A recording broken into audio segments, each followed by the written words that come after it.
सर्वांना नमस्कार. Arjun Mayuri love स्टोरीचे 6 episode यापूर्वीच अपलोड केलेले आहेत. कृपया ते सर्व एपिसोड ऐकण्यासाठी आपल्या चॅनलला भेट द्यावी. आता रात्रीचे 1-1:30 वाजले होते आणि मयुरी अर्जुनरावांच्या प्रेम करूया खुल्लम खुल्ला आणि सगळाच मामला ढिल्लम ढिल्ला या जोकवर निदान 5 मिनिटं तरी खूप हसत होती. मग त्यानं तिच्या हातात हात गुंफला आणि तिला म्हणाला, मयू अशीच हसताना छान दिसतोस तू. मगाची अशी चवताळून अंगावर येत होतीस तेव्हा अजिबात चांगली दिसत नव्हतीस. मग ती लाडात येऊन त्याच्या गळ्यात हात टाकून म्हणाली, थोडीशी गंमत केली हो अर्जुनराव. मलाही कधी कधी चिडू वाटतं ना, पण तुम्ही मला कधी चिडू देतच नाही. म्हणून मग उगीच बाहेरच्यांना भांडत बसण्यापेक्षा तुमच्याशीच भांडले. आणि अर्जुनराव म्हणाले, मयू यालाच म्हणतात उगीच किडा उठणे, म्हणजे एखादी गोष्ट मुद्दाम करणे. आणि तो उठलेला किडा कसा शांत करायचा माहीत आहे ना? ती म्हणाली, कसा? त्यानं तिला किस केला आणि म्हणाला, कधी ओरडून मारून दम देऊन आणि कधी कधी आता केलं की नाही मी तुला शांत तसा करायचा असतो. आणि आता ती हसली आणि म्हणाली, बास झालं आता तुमचं किडा पुराण. अख्ख्या रस्त्यानं तेच ऐकत आहे मी. आणि किती शिव्या देत होता हो त्या समोरच्या वाहनवाल्यांना. आणि अर्जुनराव कधीतरी इतकं नामस्मरण देवाचं करत जाणार, निदान तो तरी प्रसन्न होईल. आणि अर्जुन म्हणाला, मग आता काय देव माझ्यावर अप्रसन्न आहे होय? उलट खूप जास्त प्रसन्न आहे. इतकी सुंदर, सुशील, प्रेमळ, मोगऱ्याच्या कळीसारखी सुगंधी बायको मिळाली आहे मला. आणि इतका गोड गोंडस राजबिंडा मुलगा. मग हे सगळं देव प्रसन्न आहे म्हणूनच मिळालं आहे ना? तो जर अप्रसन्न असता तर कुठलं तरी ध्यान पडलं असतं माझ्या पदरात आणि मला त्याच्यावरच समाधान मानून घ्यावं लागलं असतं. आणि आणखीन एक, तुझ्या आईसारखी तिखट खाष्ट बोचऱ्या टीका करणारी सासू, हे सुद्धा देव प्रसन्न असल्याशिवाय घडलं नसतं बरं का. आणि ती म्हणाली, झालं, आली का तुमची गाडी माझ्या आईकडे? आली ना तिची आठवण तुम्हाला पुन्हा एकदा? अर्जुनराव म्हणाले, बघ आता जन्मदात्री आई आहे म्हणजे तिची आठवण येणारच ना.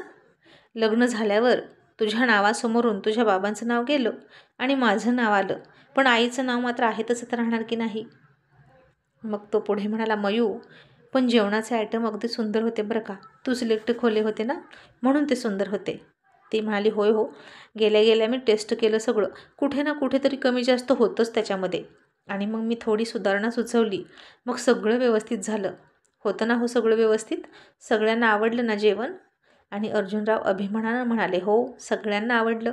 आणि माझी बायको जिथे असेल तिथे काही कमी जास्त होतच नाही, कारण तिच्यातच कुठेच उणीव नाही. त्यामुळे ती कुठल्याच कामात उणीव ठेवत नाही. सगळं कसं अगदी परफेक्ट असतं, तीसुद्धा आणि तिचं कामसुद्धा. मग ती म्हणाली, बरं आता बास झालं कौतुक, झोपूया का आता? तुम्हाला लवकर उठायचं आहे ना सकाळी. अर्जुन म्हणाला, मयू आता हे ओरडून सांग ना. ज्या गोष्टी प्रेमानं सांगायच्या त्या ओरडून सांगतेस आणि ज्या ओरडून दम देऊन सांगायच्या त्या प्रेमानं सांगतेस. ती म्हणाले, अहो विसरून जा ना आता, तुम्हाला सांगितलं ना मी मनापासून नव्हते रागवले. तो म्हणाला, अगं असं असेल तर मग ठीक आहे, नाहीतर मी तर घाबरूनच गेलो होतो. म्हटलं हे लाजाळूचं झाड एकदम धूमकेतू कसं काय झालं? एकदम डंख मारणारी मधमाशीसारखी वाटलीस तू मला आज. आणि आज बहुतेक तू मला तुझं मत पिऊ देणारच नव्हतीस म्हणून मी नाराज होतो. मग ती म्हणाली, घ्या तुमचा मत, असं म्हणून तिने त्याला अजून एक ओठांवर किस केला. आणि ती बाजूला होणार इतक्यात त्यानं तशीच तिला दाबून पकडली आणि पुन्हा तिचे ओठ रंग जाईपर्यंत चोखू लागला. सोबतच लव बाईटसुद्धा केला. मग ती स्वतः त्याच्यापासून दूर झाली आणि लाजून हसायला लागली.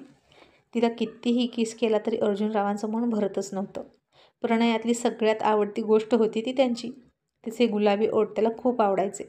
आणि आता तिला वाटलं, इतकं सगळं झालं, अर्जुनराव रसगुल्ला खाऊन खुश आहेत, इतके गोड बोलत आहेत, मग तिला हवं ते करतील. म्हणून ती त्याला म्हणाली, अहो सांगा ना हो मला, ती ग्रंथाली कोण आहे? माझ्या ना ती डोक्यातूनच जात नाही.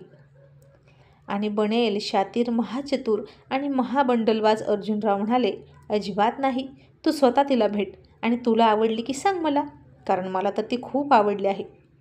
आणि झालं, ज्याला ती इतका लाडका समजत होती आणि इतका वेळ त्याचे लाड करत होती, तिचा तो दोडका नवरा तिला काहीच ताकास दूर लागू देत नव्हता. मग तरीही ती जास्त न चिडता विचार न करता तसंच त्याला मिठी मारून झोपली आणि म्हणाली, झोपा आता अर्जुनराव, तुम्हाला सकाळी लवकर जायचं आहे ना. अर्जुन म्हणाला, मग तू आधी कपडे घाल. मग ती म्हणाली, अरे बापरे, विसरलीच की.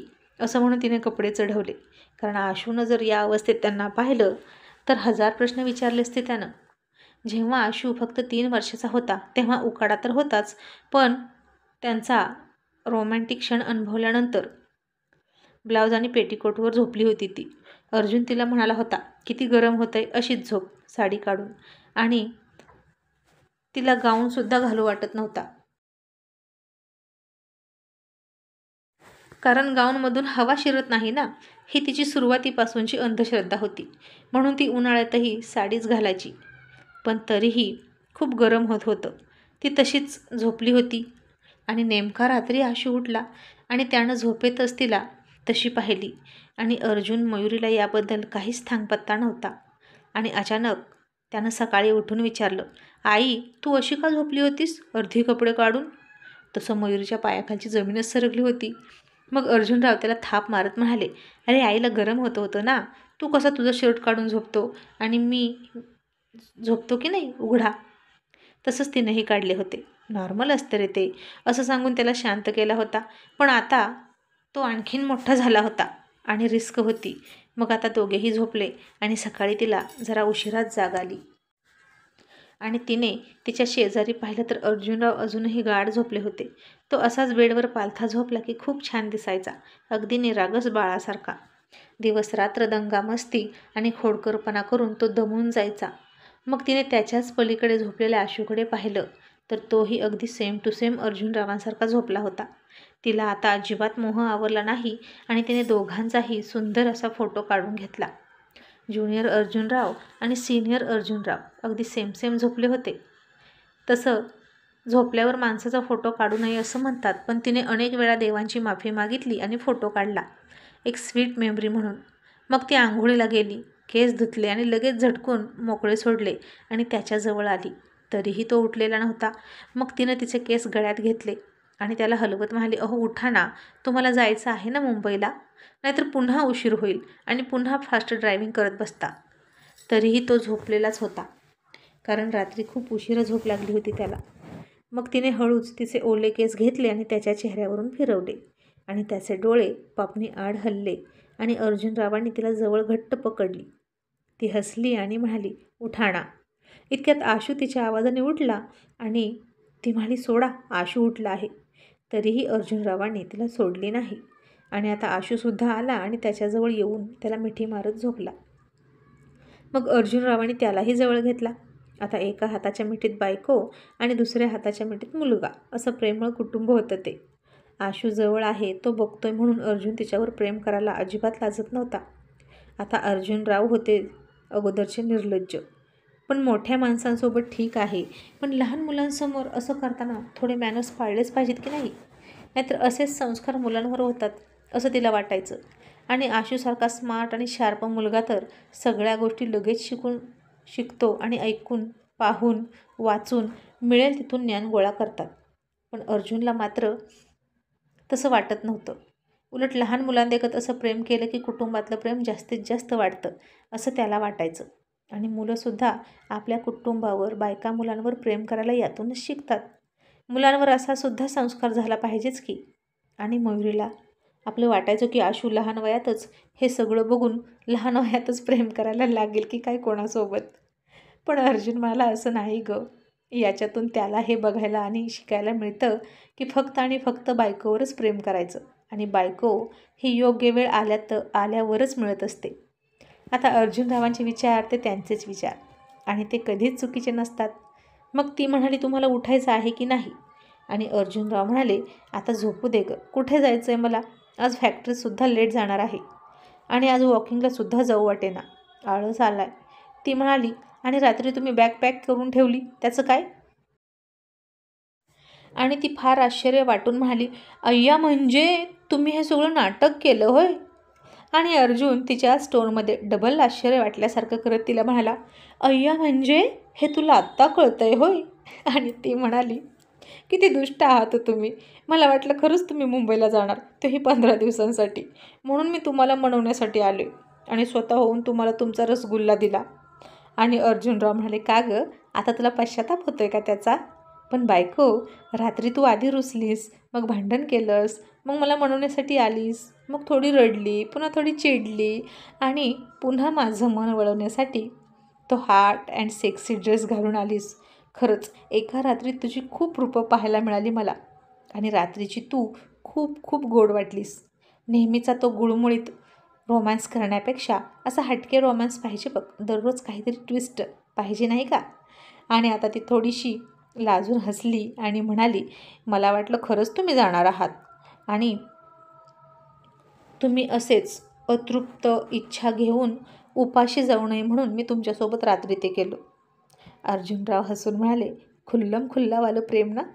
आणि तुला नाही जमत गं मला नाराज करायला, तरी कशाला उगीचच नखरे करतेस? आणि मयुरी हसून म्हणाली, अर्जुनराव, मुद्दाम थोडासा रोमॅन्समध्ये ट्विस्ट आणण्यासाठी असे नखरे करावे लागतात. आणि अर्जुन हसून म्हणाला, ये होई ना बात, आता तू मिसेस अर्जुनराव शोभतेस बघ. आणि आशू लगेच म्हणाला, बाबा, खुल्लम खुल्ला प्रेम म्हणजे काय हो? आणि इतका वेळ तिच्या लक्षातच नव्हतं की आशू त्यांचं बोलणं ऐकतोय. मग ती गप्प बसली. मग अर्जुनराव म्हणाले, आशू, ते तुला आत्ताच नाही सांगणार, मोठा झाल्यावर सांगणार. आता आशूसुद्धा खूप हुशार होता. सगळे प्रश्न विचारायचा, जे जे त्याला प्रश्न पडतील ते सगळे विचारायचा. आणि त्याला एक छान सवय होती, ज्या प्रश्नांची उत्तरं त्याला आता मिळणार नाहीत असं अर्जुन म्हणायचा, तो प्रश्न आशू पुन्हा कधीच विचारत नव्हता. आणि ज्या प्रश्नाचं उत्तर त्याला समजतील, त्याच्या वयाला योग्य आहे, तीच उत्तर अर्जुन त्याला द्यायचा. शेवटी रॉयल बाबांचा रॉयल मुलगा होता तो. आणि मयुरी म्हणाली, मला तर वाटलं तुम्ही काहीच प्रयत्न न करता सोफ्यावर येऊन झोपलात, म्हणजे तुम्हाला खरंच उद्या लवकर उठून जायचं आहे की काय, म्हणून लवकर झोपताय. आणि अर्जुनराव म्हणाले, आता तुला माहीत आहे ना, साम दाम दंडभेद वापरून मी तुला मिळवतोच. ही त्यातलीच एक ट्रिक होती, पण कमी मेहनतीची. मयुरी आता हसली आणि म्हणाली, तुमच्या डोक्यात अर्जुनराव कधी काय येईल हे तुम्हालाच माहीत. असं म्हणून ती किचनमध्ये गेली. आणि तिला रात्रीपासून त्याचं चाललेलं ते नाटक आठवत होतं आणि ती गालात एकटीच हसत होती. स्वारींच्या डोक्यात कधी काही येईल याचा अंदाज 10 वर्षे लग्नाला झाली तरी तिला येत नव्हता. सचिन लता अजूनही झोपले होते. हिला मात्र लवकर उठायची सवय होती. मग अर्जुनरावाने आशूला पुन्हा एकदा झोपवला. बाबांच्या कुशीत त्यालाही ऊब मिळाली आणि तो गाढ झोपला. मयुरीपेक्षा तो अर्जुनच्या कुशीत जास्त असायचा आणि अर्जुनसुद्धा त्याला जवळच घेऊन झोपायचा, कारण त्याला त्याच्या आईबाबांची अशी मिठी जास्त काळ मिळाली नव्हती, म्हणून तो ती कसर आशूसोबत भरून काढत होता. आता मयुरीने थालीपीठ बनवण्यासाठी पीठ मळायला घेतलं. तिचे दोन्ही हात पिठात होते.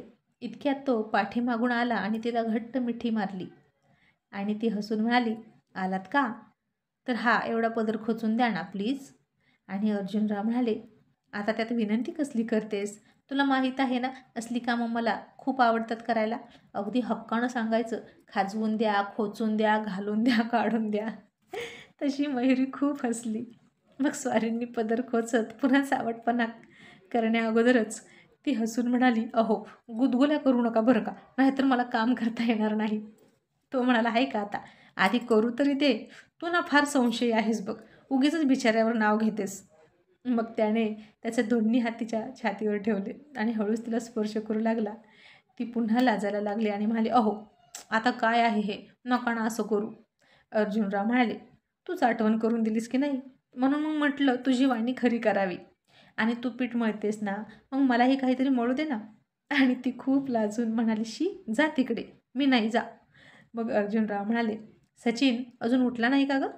त्यानं सुद्धा रात्री जागरण केलेलं दिसते आपल्यासारखं, पण हल्ली आपल्याही पुढे निघाला तो, तुला माहीत आहे का?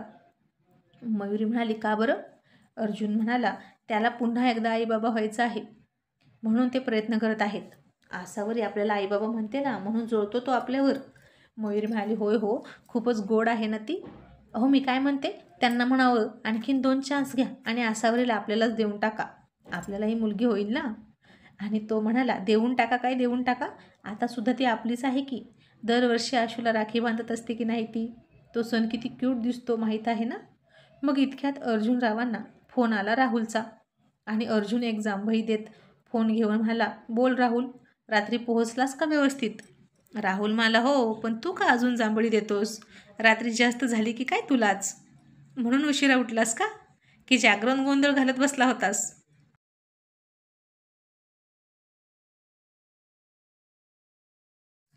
आणि अर्जुन म्हणाला, हो, जास्त झालंय मला. राहुल हसत म्हणाला, अर्जुन खरंच की काय? तू घरीच सुरू केलीस? अर्जुनराव म्हणाले, हो रे, घरातूनच सुरुवात झाली. त्याचं काय आहे ना, तू आणि त्या बाकीच्या बिनशेपटाच्या माकडांनी बर्थडे पार्टीमध्ये जी काही आग लावली आहे ना, ती रात्री माझ्याकडून विझत नव्हती. त्यातच झोपायला उशीर झाला. राहुल म्हणाला, काय सांगतोस काय? खरंच वहिनीने इतकं मनावर घेतलं का? अर्जुनराव म्हणाले, नुसतं मनावर नाही घेतलं तर घर डोक्यावर घेतलं होतं. नशीब तिने मला उचलून आपटलं नाही. कसं असतं बघ राहुल, लग्नाच्या आधी मुली आईवडिलांची राणी असते, लग्न झाली की सासूची लक्ष्मी असते, मग घरातली कामं करता करता ती बाई होते, मग अशा प्रकारे ती राणी लक्ष्मीबाई होते आणि नवऱ्याशी इंग्रज समजून आयुष्यभर भांडत बसते. आणि नवरा बिचारा इंग्रज नसताना सुद्धा इंग्रजी घ्यायला सुरू करतो. म्हणजे माझ्या बाबतीतही असंच झालं. बायको रात्री खूप भांडत होती, म्हणून तिच्या भांडणाचा हँगओव्हर उतरावा म्हणून इंग्रजी घेतली थोडीशी. तशी आता मयुरी खूप हसायला लागली आणि राहुलही खूप हसला आणि म्हणाला, अर्जुन तू ना अगदी कमाल आहेस बघ. आणि अर्जुनराव म्हणाले, आणि तू गाढव आहेस. आणि ती हळूच म्हणाली, अहो, आता आपल्या भांडणाचं काही काढायची गरज होती का? नको ना सांगू. मग तो म्हणाला, राहुल चल, काम काय आहे बोल. इकडे गृहमंत्र्यांनी डोळे वाटारायला सुरुवात केली आहे. राहुल म्हणाला, काही नाही रे, पोहोचलास का व्यवस्थित हे फक्त विचारायचं होतं. चल बाय, असं म्हणून फोन ठेवला. इतक्यात अर्जुनला आणखीन एक फोन येत होता. मग तो फोन घेऊन अर्जुन म्हणाला, बोल निलेश, काय म्हणतो? सर्व्हिस काय म्हणते? निलेश PSI मुलगा होता आणि त्याच्यासाठी मुलगी शोधत होता. तो म्हणाला, दादा, मुलगी बघायला जायचंय, याल का तुम्ही? तुम्हाला कधी वेळ आहे? मी गाडी घेऊन येतो. अर्जुनराव म्हणाले, तुझ्या डिपार्टमेंटची पोलिसांची गाडी घेऊन येऊ नकोस, मला पिंजऱ्यात टाकल्यासारखं नेशील ओढून. तो हसून म्हणाला, नाही हो दादा, माझी साधी गाडी घेऊन येतो. अर्जुनराव म्हणाले, बरं निलेश, ही कितवी मुलगी म्हणायचं जी बघणार आहेस ती? निलेश म्हणाला, दादा 3 वर्ष झाली मुलगी शोधत आहे. एकतर पोलीस आहे म्हणून कोणी मुली द्यायला तयार होईना आणि मनासारखी सापडत नाही. हे 21वे स्थळ असेल. अर्जुनराव म्हणाले, पण मी काय म्हणतो निलेश, तुझ्या ना मागं काहीतरी आटतंय बघ. नाहीतर इतका तू चांगला आहेस, संस्कारी आहेस, सरकारी जॉब आहे चांगला, तरी मुलगी कशी मिळत नाही रे तुला मनासारखी? तू ना एखाद्या देवाला 4-5 बोकडं कापून टाक, तेव्हा तो तुझ्यावर प्रसन्न होईल बघ. निलेश म्हणाला, दादा, आवडली होती एक मुलगी, पण मुलीच्या अगोदर तिची आईच म्हणत होती, आमची मुलगी खेड्यात राहणार नाही. ती तिच्या सासू सासऱ्यांची सेवा करणार नाही, जेवण बनवणार नाही, भांडी घासणार नाही, कपडे धुणार नाही. हे सगळं कबूल असेल तरच होकार द्या. आणि वरून काय तर एका मुलाच्यावर दुसऱ्या मुलाला जन्म देणार नाही. आत्ता बोला, काय करायचं मग? आणि अर्जुनराव म्हणाले, तिला म्हणायचं नव्हतं का, हे करणार नाही, ते करणार नाही, मग तुझी मुलगी रात्री झोपताना पाय तरी पसरेल ना, का तेही जमणार नाही? मग तिच्याशी लग्न करून काय उपयोग? तसा आता निलेश हसायला लागला आणि मयुरीने डोळे मोठे करून डोक्यावर हात मारून घेतला आणि म्हणाली, हा निलेश पण डोक्यावर पडला आहे का? लग्न जमवायला यांना नेतोय की लग्न मोडायला? हे असलं वात्रट बोलणं ऐकून कांदे पोहेऐवजी रट्टे खायला मिळतील अर्जुनरावांना. आता बापाचा इकडं फुल ऑन वात्रटपणा सुरू होता फोनवर आणि तिकडं बाहेर भाजीवाली आली होती आणि ती ओरडत होती, भाजी घ्या भाजी, ताजी ताजी भाजी. आणि वात्रट छोटे अर्जुनराव खिडकीतून तिच्या टोनिंगमध्ये ओरडत होते, मला नाही घ्यायची भाजी. आणि मयुरीने दोघांकडे बघून दोन्ही हात डोक्यांवर मारले.